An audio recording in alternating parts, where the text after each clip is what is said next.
Баршаларыңызға сәлем, сіздерменен Наргиз. Бүгін ең оңай жасалынатын кекстің рецептісіменен бөлісемін. Қажетті құрамдар: ыдысымызға 2 жұмыртқамызды салып аламыз.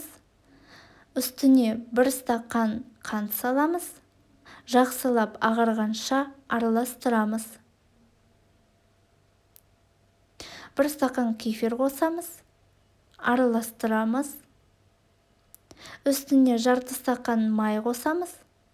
Жақсылап араластырамыз. 2 шай қасық қопсытқыш қосамыз.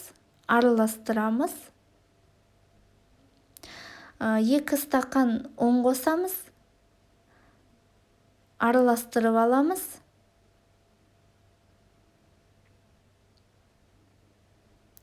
Осындай қамыр шығу керек. Кекс формасына 2 ас қасықтай қамырымызды саламыз.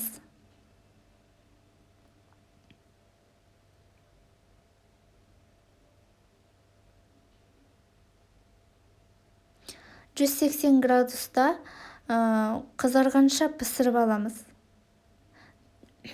Астарыңыз дәмді болсын.